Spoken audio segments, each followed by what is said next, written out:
Subscribe to our YouTube channel and press the bell icon to get the latest updates. मंच पर उपस्थित मंत्रिपरिषद में मेरे सहयोगी श्रीमान किशन रेड्डी जी, भारत सरकार के गृह सचिव श्रीमान अजय कुमार भल्ला जी, आज सूचना ब्यूरो के निर्देशक श्री अरविंद कुमार जी, और आज जिनके तत्वाधान में कार्यक्रम होने जा रहा है, ऐसे दिल्ली के पुलिस आयुक्त श्री श्रीवास्तव जी, यहां उपस्थित दिल्ली पुलिस के सभी अधिकारीगण, अलग अलग रैंक के सभी पुलिसकर्मी भाइयों बहनों, और वर्चुअल तरीके से 60 से ज्यादा जगहों पर इस कार्यक्रम को देख रहे दिल्ली पुलिस को सम्मान दिलाने वाले सभी जवानों को मैं मकर संक्रांति की बहुत बहुत शुभकामनाएं देकर मेरी बात की शुरुआत करना चाहता हूं।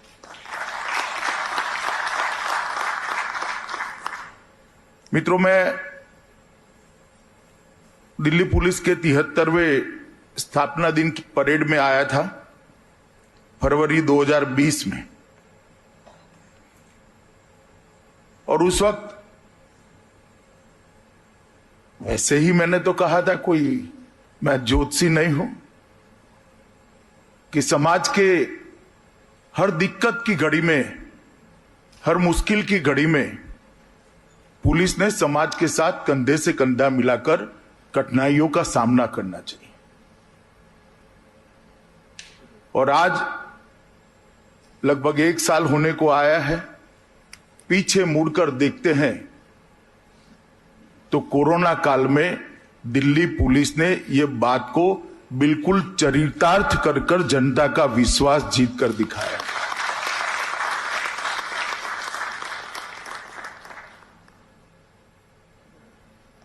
देश के पहले गृहमंत्री सरदार पटेल का एक वाक्य हम सब के लिए हमेशा प्रेरणा का स्रोत रहना चाहिए।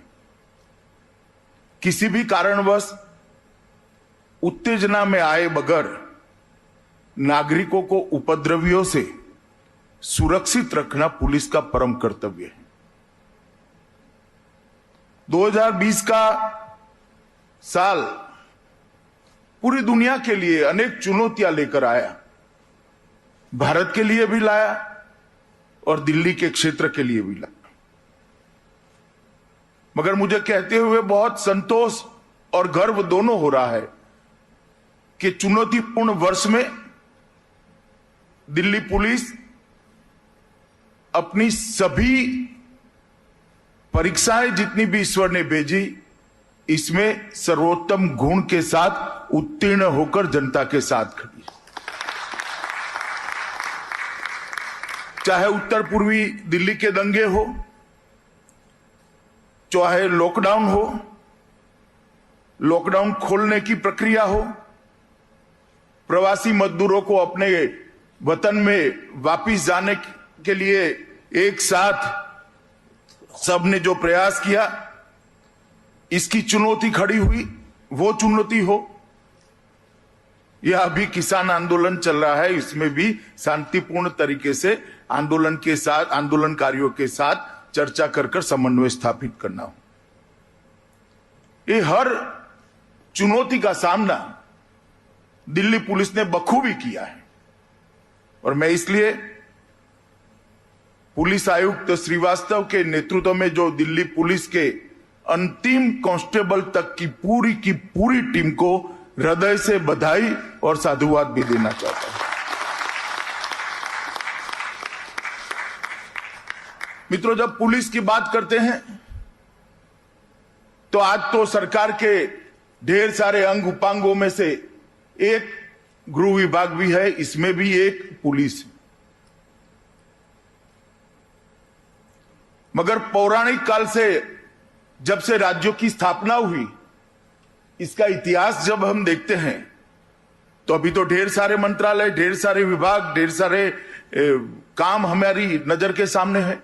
वाटर सप्लाई भी होता है, सोशल वेलफेयर भी होता है, वित्त मंत्रालय भी होता है, महिला और बाल कल्याण विभाग भी होता है, आईटी भी होता है, ढेर सारे विभाग, अनगिनत क्षेत्रों में सरकार को काम करना पड़ता है। मगर जब पहली बार पृथ्वी पर राज्य के शासन की स्थापना हुई, उस वक्त एक ही विभाग था, वो कानून और व्यवस्था संभालने वाला विभाग था।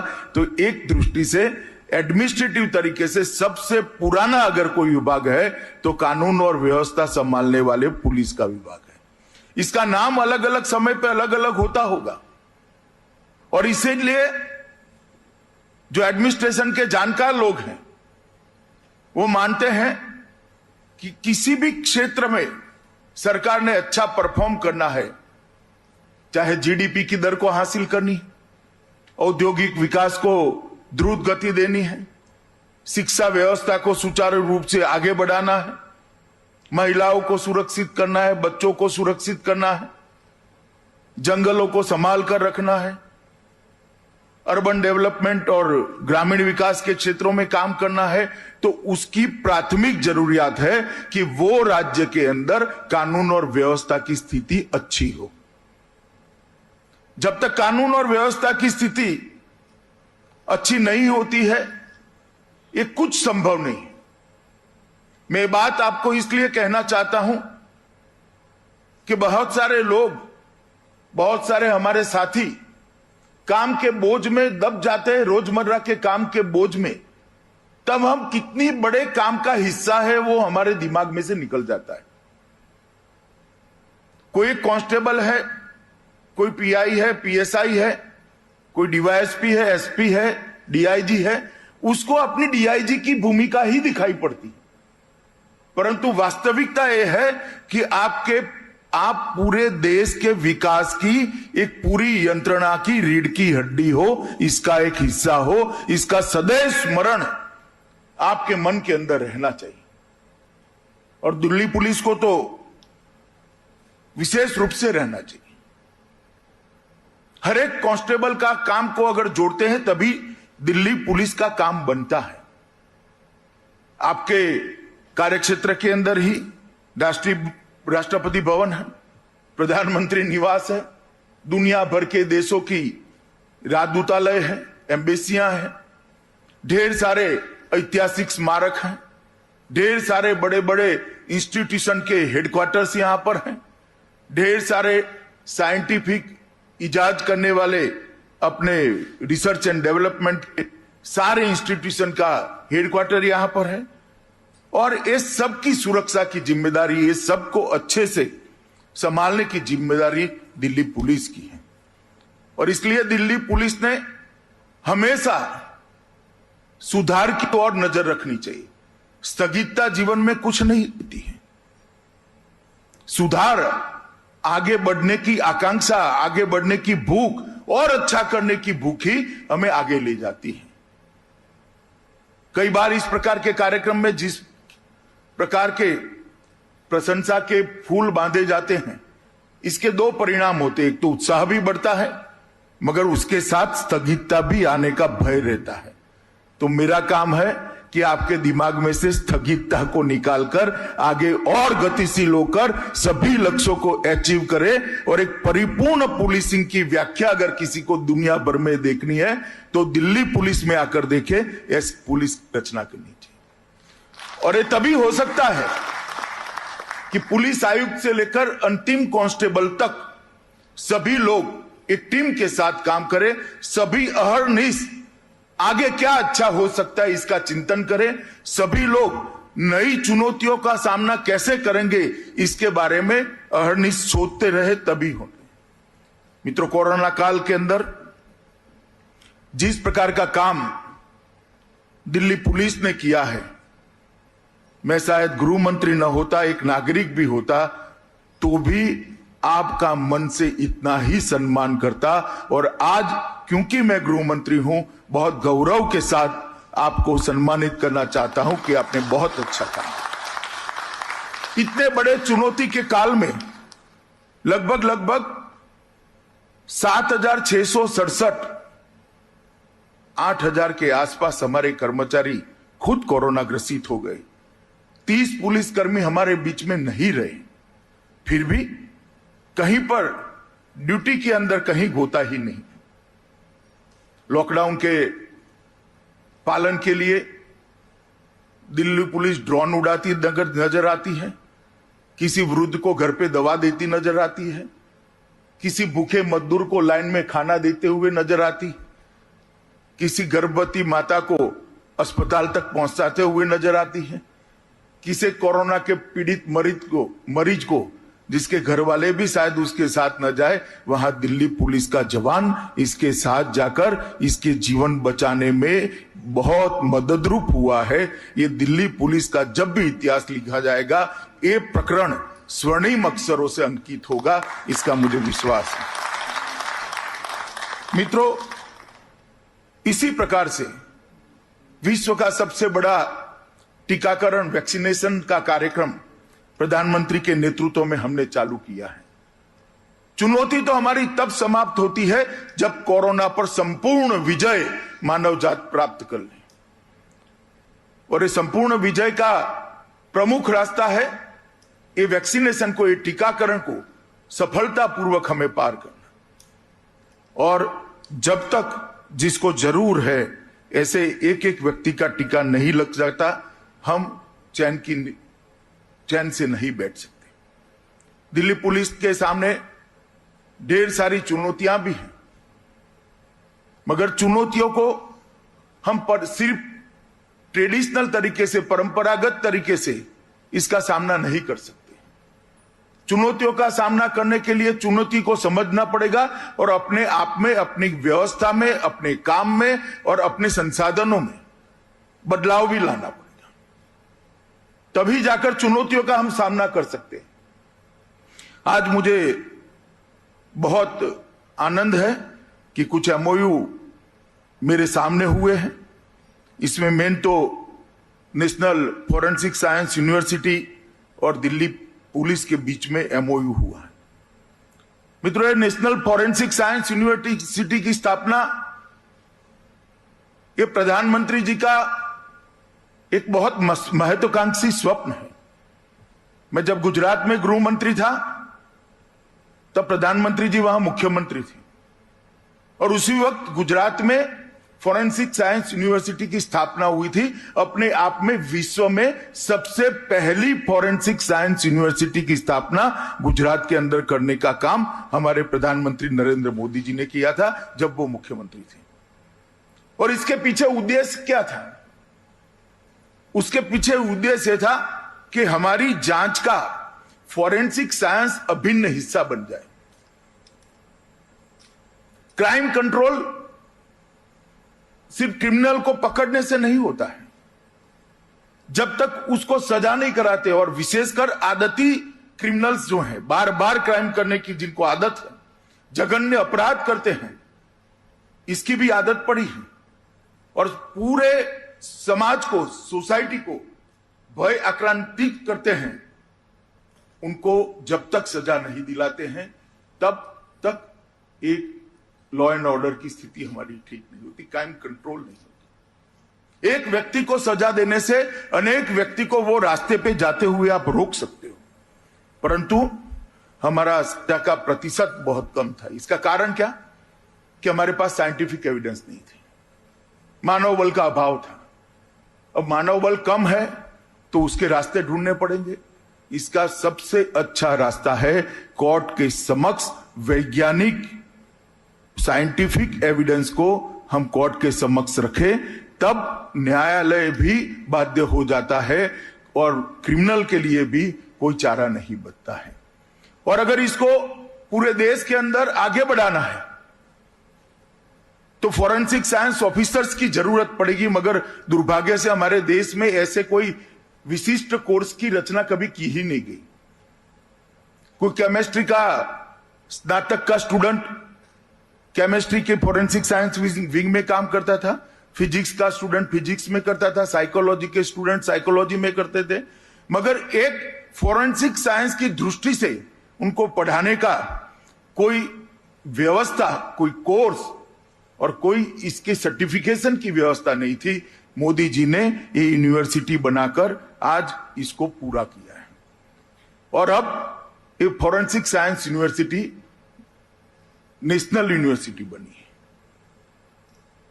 कई राज्य के मुख्यमंत्रियों से मेरी बात हुई, सभी लोग इसके एफिलेटेड कॉलेज अपने अपने राज्य में खोलना चाहते हैं। कई लोग फॉरेंसिक साइंस के अलग अलग क्षेत्रों को अपने यहां सेंटर एक्सेलेंस का सेंटर बनाना चाहते हैं।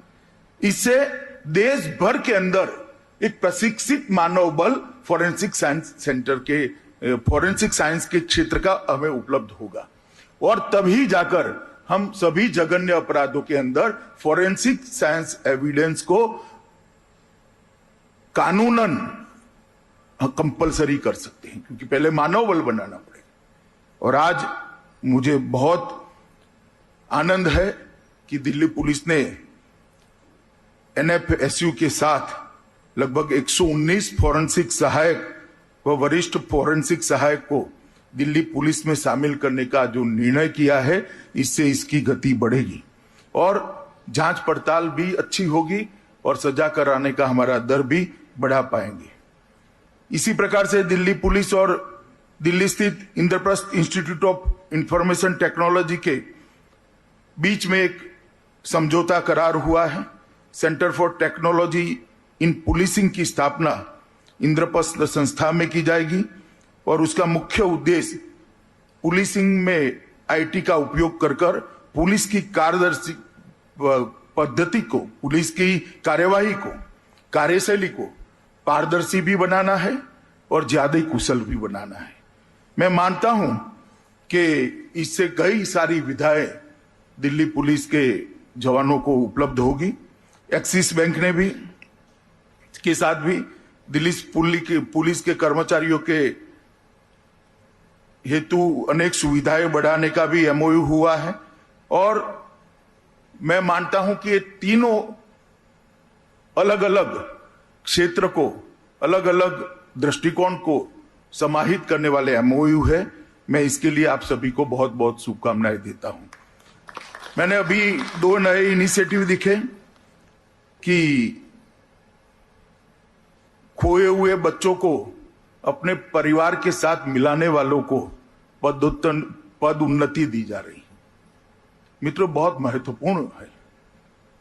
एक पूरा जीवन अपने परिवार से बिछड़कर भटक जाए, देश का एक नागरिक अच्छे रास्ते पे चलने से अपने आप को मजबूरी से बिछड़ जाए, इस प्रकार की व्यवस्था किसी भी देश में नहीं होनी चाहिए।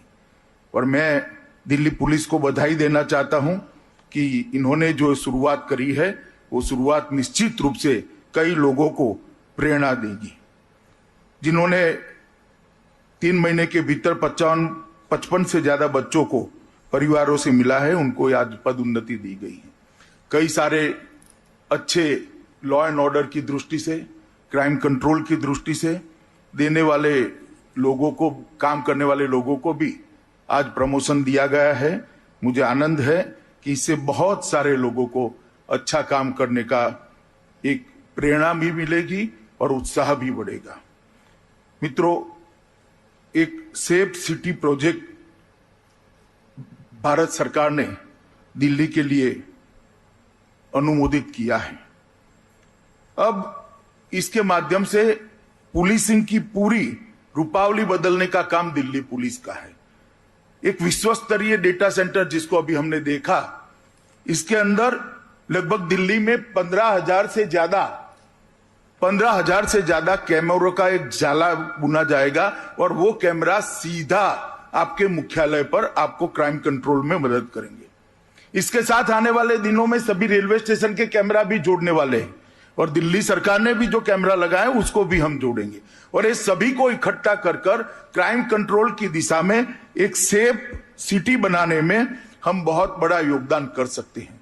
मेरा पुलिस आयुक्त से एक निवेदन भी है कि इसके लिए एक्सपर्टों को आपके साथ आप जरूर रखिए और एक्सपर्टों को साथ में रखकर एक कुशल मानव संसाधन बल यहां पर हमारा स्वतः दिल्ली पुलिस का बने और आने वाले दिनों में वो आगे बढ़ता रहे। ERSS 112 का प्रधानमंत्री का जो निर्देश है पूरे देश के पुलिस बल को, उसको दिल्ली पुलिस ने बहुत अच्छे तरीके से कार्यान्वित किया है।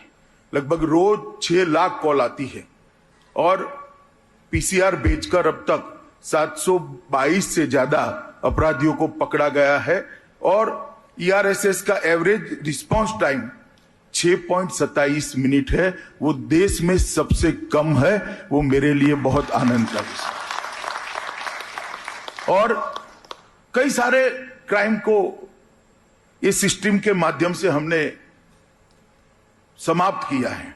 सिर्फ गाड़ियों की बात करें तो 526 से ज्यादा चोरी की हुई गाड़ियां तत्काल सूचना के कारण पकड़ी गई है। ये बहुत बड़ी बात है। छोटे छोटे फ्रॉड, जालसाजियां, जटिल साइबर अपराध हो, गृह मंत्रालय ने I4C स्कीम के तहत दिल्ली पुलिस की साइबर सेल को एक विश्व स्तरीय बनाने के लिए एक बहुत बड़े प्रयोजन को स्वीकृति दी है। और मैं मानता हूं हमने ये सारी जो सुविधाएं मिलती हैं इसको पूर्ण रूप से उपयोग में लाने और उसका पूरा फायदा उठाने के लिए हमारे कर्मचारियों की ट्रेनिंग भी साइमल्टेनियसली करनी पड़ेगी। एक्सपर्ट्स की एडवाइस और एक्सपर्ट्स के द्वारा हमारे कर्मचारियों का प्रशिक्षण, इसकी आदत इनबिल्ट हमने करनी पड़ेगी, तभी जाकर हमें फायदा मिलेगा। दिल्ली पुलिस ने ई बीट बुक से अपने आप को लैस किया है। मैं मानता हूं इससे पुलिसिंग की रीढ़ की हड्डी मजबूत हुई है और दिल्ली पुलिस ने इंटीग्रेटेड कंप्लीट मैनेजमेंट सिस्टम को भी अपनी कार्यप्रणाली में शामिल किया है। ढेर सारे नए इनिशिएटिव विगत 1.5 साल के अंदर हुए हैं। ऑनलाइन लाइसेंस देखना, QR कोड स्कीम हिम्मत प्लस, प्रखर, नया ई-चालान और ई-पेमेंट, ढेर सारी चीजों को किया है। दिल्ली पुलिस की गति बढ़ाने के लिए भारत सरकार ने लगभग 4500 नए वाहन खरीदने की भी स्वीकृति दी है और 1500 से ज्यादा मोटरसाइकिल खरीदने की भी स्वीकृति दी है। जहां तक पुलिस वेलफेयर का सवाल है, मैं जब भी मंत्री बनता हूं, मेरे मालूम नहीं है मेरे सितारे कैसे हैं, मगर मुझे गृह मंत्रालय ही मिल जाता है और मेरा हमेशा आग्रह रहता है कि सेटिस्फेक्शन रेशियो हाउसिंग का बहुत अच्छा होना चाहिए, क्योंकि इसकी पुलिस की कार्यकुशलता पर बहुत बड़ी इफेक्ट होती है। अपने परिवार के साथ एक अच्छे घर में रहा हुआ व्यक्ति जब काम के घंटे ज्यादा होते हैं, थोड़ा आराम से रहता है, रिलैक्स कर लेता है अपने आप को, तो ज्यादा काम कर पाता है। अभी दिल्ली पुलिस का सेटिस्फेक्शन रेशियो 6 माह पहले 19.5 था। हमने ढेर सारे इनिशिएटिव लिए हैं। हमने नरेला के अंदर लगभग 800 रेडी बिल्ट फ्लैट्स खरीदने के लिए 230 करोड़ रुपया दिया है। पुलिस ने अपने कर्मियों के लिए 700 से ज्यादा आवासों का खुद भी निर्माण कर रही है। 467 करोड़ रुपया की लागत से 501 MIG फ्लैट जो तैयार पड़े हैं, उसका भी हमने प्रपोजल अनुमोदित कर दिया है। इस प्रकार से सेटिस्फेक्शन रेशियो को आने वाले 5 साल के अंदर लगभग 40% के ऊपर, मतलब दुगना करने का हमने लक्ष्य रखा है और मुझे भरोसा है कि इसको हमें अचीव करेंगे। और ये बहुत महत्वपूर्ण बात है,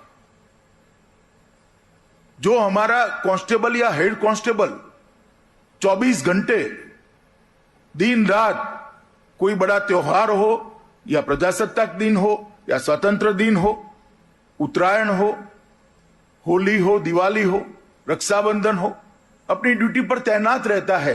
अगर उसके परिवार और उसके अच्छे रहने की व्यवस्था भी हम नहीं करते तो उसके साथ अन्याय है। और मेरा मानना है कि ये 40% पहुंचने के बाद हम इसमें काफी सुधार करेंगे। इसको और भी अच्छा करना चाहिए। जहां तक मेडिकल सहायता का सवाल है, इसमें भी सीपी दिल्ली को 25 लाख तक की वित्तीय शक्तियां हमने देने का काम किया है। इससे बहुत बड़ी राहत हमारे पुलिस कर्मचारियों को मिलेगी।